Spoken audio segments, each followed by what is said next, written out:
So next వార్త ఇక మనకి ఎన్నికల సంఘం సారథిగా జ్ఞానేష్ కుమార్ గారిని నియమించారు. ఎలక్షన్ కమిషనర్గా వివేక్ జోషి. ప్రధాని మోడీ నేతృత్వంలో ఎంపిక కమిటీ సిఫార్సు రాష్ట్రపతి ఆమోదం. నిన్న అర్ధరాత్రి ఇప్పుడు దీన్ని తీసుకొచ్చారు, ఒక జియో విడుదల చేశారు.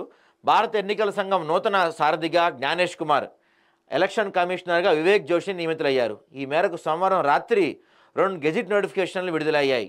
అంతకుముందు ప్రధాని మోడీ నేతృత్వంలోని త్రిసభ్య కమిటీ ప్రధాన ఎన్నికల కమిషనర్ సిఈసి, ఎన్నికల కమిషనర్ ఈసీ పదవిని చేపట్టబోయే వ్యక్తుల పేర్లను ఖరారు చేసింది. సో ఈ కమిటీలో ప్రధాని మోడీతో పాటు కేంద్ర హోంమంత్రి అమిత్ షా, లోక్సభ ప్రతిపక్ష నేత రాహుల్ గాంధీ సభ్యులుగా ఉన్నారు. సిఈసి, ఈసీ పదవుల ఎంపిక చేసిన పేర్లను రాష్ట్రపతి ద్రౌపది ముర్ము సిఫార్సు చేయగా ఆమె ఆమోదించారు. ఆ వెంటనే అధికారిక ప్రకటనలు వెలువడ్డాయి.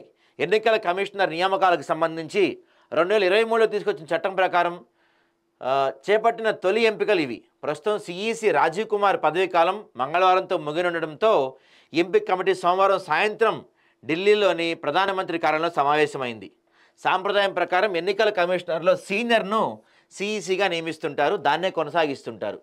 ఎన్నికల సంఘం రాజీవ్ కుమార్ తర్వాత సీనియర్ అయిన జ్ఞానేష్ కుమార్కు సిఈసి పదవి ఇచ్చారు.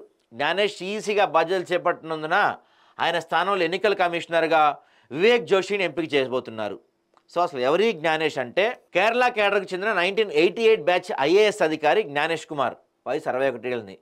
గతేడాది మార్చిలో ఎన్నికల కమిషనర్ అంటే ఈసీగా నియమితులయ్యారు.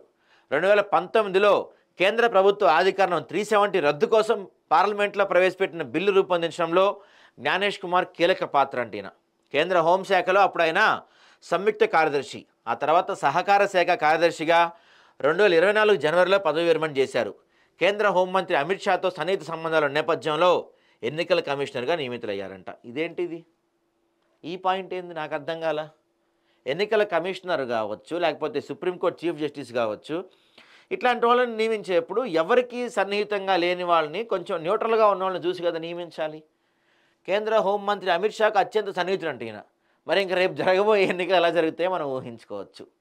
మామూలుగా ఉంటేనే ఎన్నికలు అంతంత మాత్రం, ఇక ఆయన అమిత్ షాకి అత్యంత సన్నిహితుడు అంటే. ఇప్పటికే మన దేశంలో ఎన్నికలు అనేది ఒక జోక్ అయిపోయింది. అంటే ఈవీఎంలు హ్యాక్ అవుతున్నాయని కొంతమంది, రిగ్గింగ్ అవుతుందని కొంతమంది, ఉన్న ఓట్లు కన్నా ఎక్కువ ఓట్లు పోలవుతున్నాయని కొంతమంది, ఇలా రకరకాల వార్తలు మనం వింటున్నాం.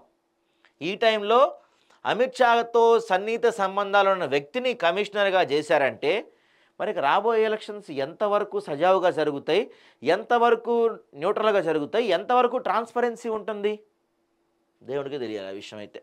సో జ్ఞానేష్ సిఈసిగా 2029 జనవరి 26 వరకు కొనసాగుతారు. ఆయన పర్యవేక్షణలోనే ఈ ఏడాది చివరిలో బీహార్, వచ్చేడాది తమిళనాడు, పుదుచ్చేరి అసెంబ్లీ కూడా జరుగుతాయంట. ఇంకేముంది, 5 ఇయర్స్ అంటే ఆల్మోస్ట్ ఒకవేళ జమిలీకి వెళ్తే కనుక అవి కూడా ఆయన దాంట్లో జరుగుతాయి. అయితే కాంగ్రెస్ ఆగమంటుంది పాపం. కొత్త చట్టం ప్రకారం సిఈసి నియమించడంపై అభ్యంతరాలు వ్యక్తం చేస్తూ సుప్రీంకోర్టులో దాఖలైన పిటిషన్పై ఈ నెల 19 విచారణ జరగనుంది.